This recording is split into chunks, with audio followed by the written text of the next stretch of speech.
I'm about to plug in this fan to test whether blowing on this sail will move the boat forward. And then, as you can see,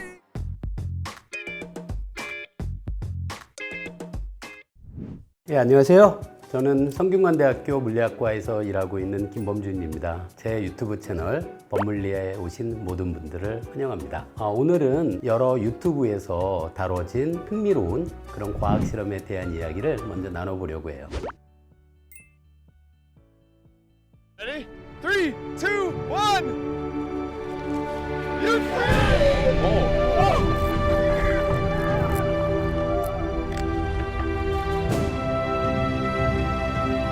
And everything was looking good.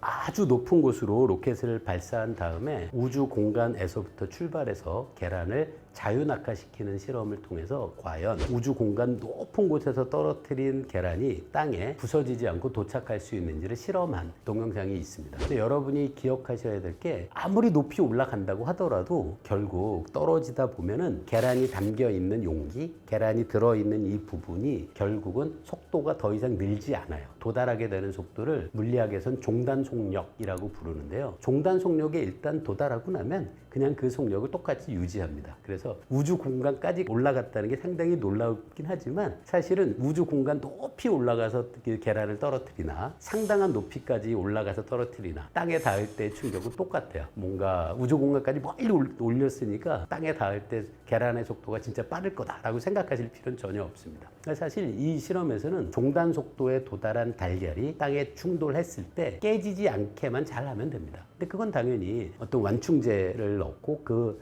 완충제 안에 계란을 위치시켜도 되고요. 예를 들어 작은 낙하산을 펴서 종단 속도를 오히려 더 늦춰서 안전하게 착지시킬 수도 있고, 보통 이 계란 떨어뜨리는 그런 경진대회 같은 것도 있거든요. 그때 사용하는 방법을 사용하기만 해도 뭐 우주 공간에서 떨어뜨려도 뭐 아무런 문제 없습니다.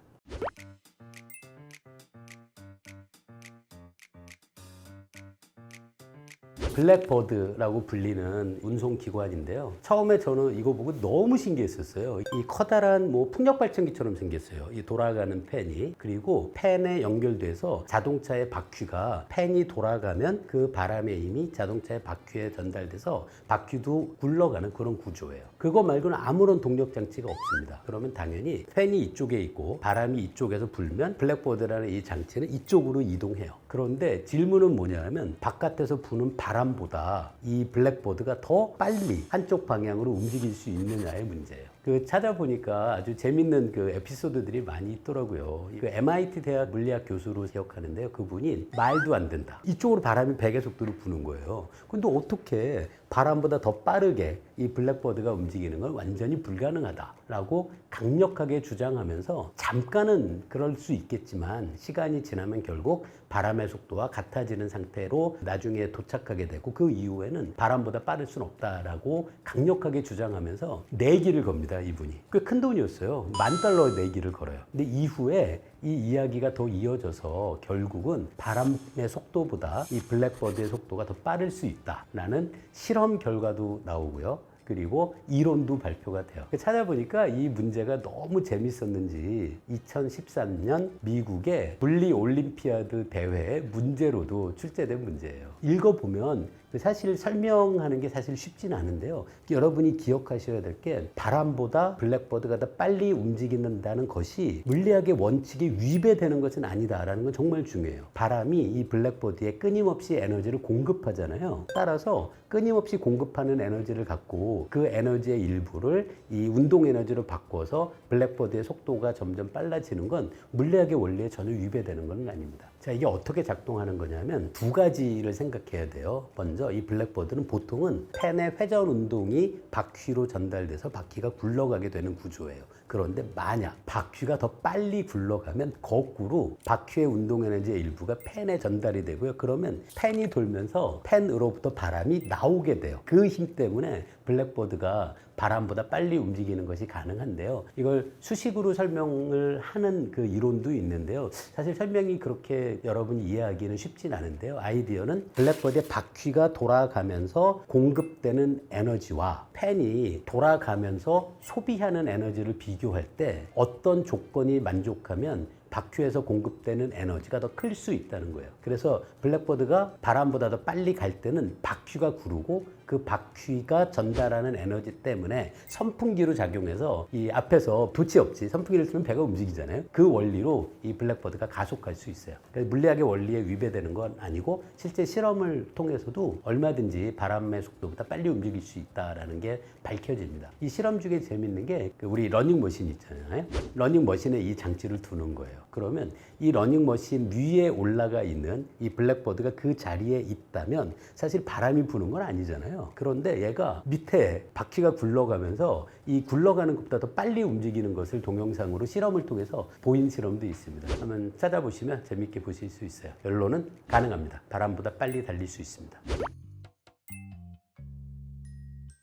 I'm about to plug in this fan to test whether blowing on this sail will move the boat forward. And then, as you can see, 이거 정말 재밌는 문제인데요. 상황에 따라서 답이 두 개입니다. 먼저 우리가 생각해 볼 수 있는 게 물 위에 배가 있는데 배에 돛이 없이 커다란 선풍기만 붙어 있다면 어떻게 될까요? 선풍기를 틀면 선풍기로부터 바람이 배의 한쪽 방향으로 바람이 바깥으로 나오게 되면 그것에 대한 반작용으로 배는 바람이 나가는 쪽에 반대 방향으로 배가 진행해요. 따라서 선풍기만 있으면 배는 당연히 갑니다. 두 번째, 배에 돛은 있고 바람이 배 밖에서 분다면 당연히 돛이 있고 바람이 이쪽에서 분다면 배가 당연히 이쪽으로 밀려나겠죠. 돛담배, 범선의 원리는 당연히 우리가 쉽게 이해할 수 있습니다. 자, 세 번째부터가 이제 재밌어요. 배 위에 선풍기도 있고 돛도 함께 있으면 어떻게 될까요? 먼저 선풍기에서 바람이 이쪽으로 나오면 이 돛을 생각하지 않는다면 배는 이쪽으로 가고 싶어 해요. 한편 선풍기에서 나온 바람이 돛에 부딪히면 배는 이쪽으로 가고 싶어 하죠. 사실 그 두 힘이 비겨서 돛에서 바람이 닿은 다음에 돛으로부터 바람이 다시 되튕겨 나오지 않는다고 가정하면 그러면 선풍기와 돛만으로는 배는 어느 방향으로도 움직이지 않습니다. 자, 이제 네 번째 상황이 상당히 흥미로워요. 어떤 실험을 할 수 있냐면 선풍기에서 바람이 나와요. 그런데 돛이 한쪽이 뚫려 있는 원기둥 모양이라고 한번 생각해 볼게요. 그러면 선풍기에서 나온 바람이 이 원통형 구부러진 모습을 생각하면 돼요. 이렇게 구부러진 모습에 돛에 닿은 다음에 바람의 일부가 돛으로부터 반대 방향으로 천천히 불어 나올 수가 있어요. 그러면 배가 갑니다. 그러니까 결국 정답은 뭐냐면 상황이 두 가지예요. 선풍기 바람이 돛에 닿은 다음에는 아무런 속도를 갖지 않는다 라고 가정하면 배는 절대로 움직이지 않습니다. 하지만 선풍기에서 나온 바람이 특정한 모양의 돛에 부딪힌 다음에 바람의 일부가 반대로 튕겨 나올 수 있다면 그 힘으로, 그러니까 닿는 바람 때문에 배가 가는 건 아닌데요. 이 돛에서 반사된 바람이 이쪽 방향이라면 배는 아주 천천히 한쪽 방향으로 움직이게 돼요. 그 인터넷 동영상을 찾아보시면 이 두 가지 모두가 가능하다는 걸 보인 실험들이 있는데요. 가장 여러분이 기억하셔야 될 게 독특한 모양의 돛.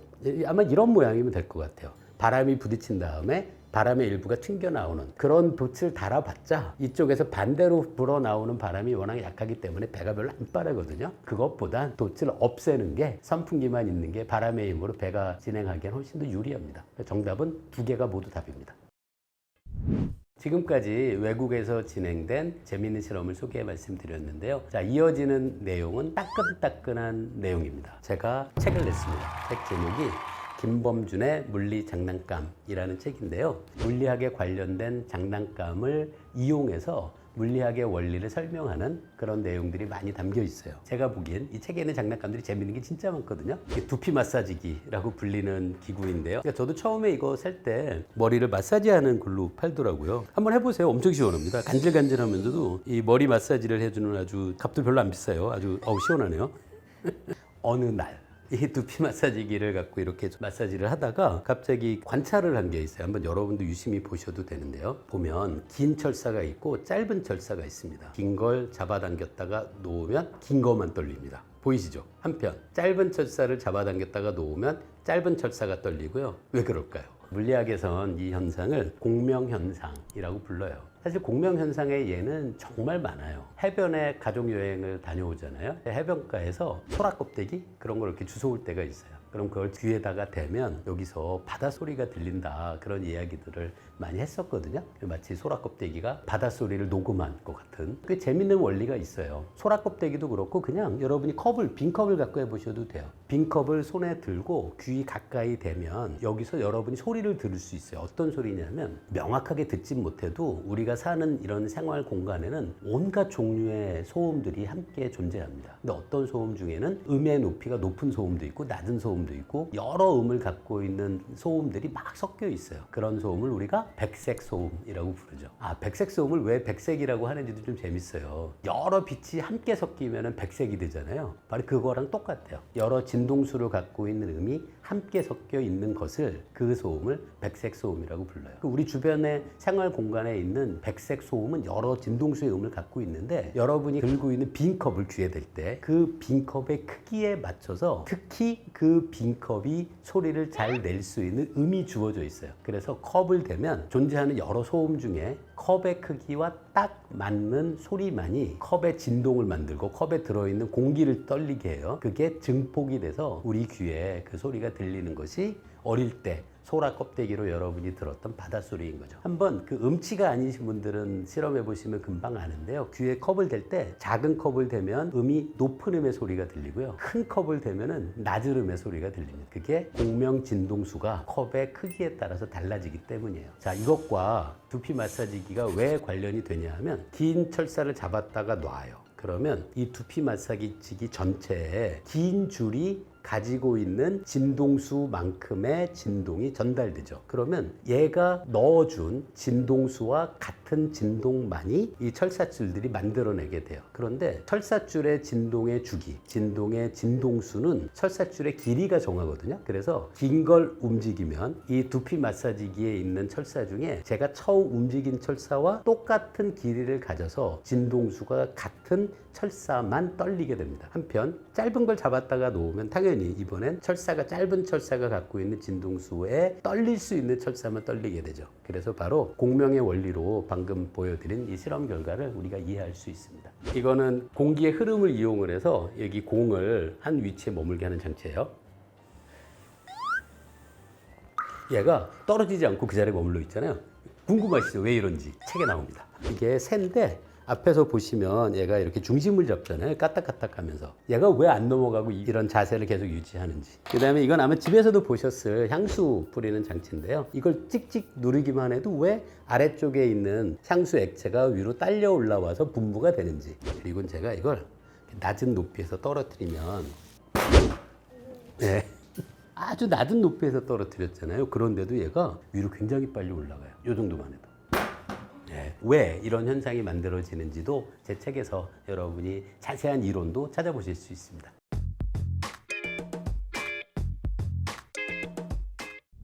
김범준의 물리 장난감에 나오는 몇 가지 장난감을 여러분께 소개해 드렸는데요. 이 장난감이 작동하는 거를 보시는 것도 정말 흥미롭고요. 이 각각의 장난감이 어떤 물리학의 원리에 기반했는지 같은 것도 여러분이 찾아보실 수 있을 것 같습니다.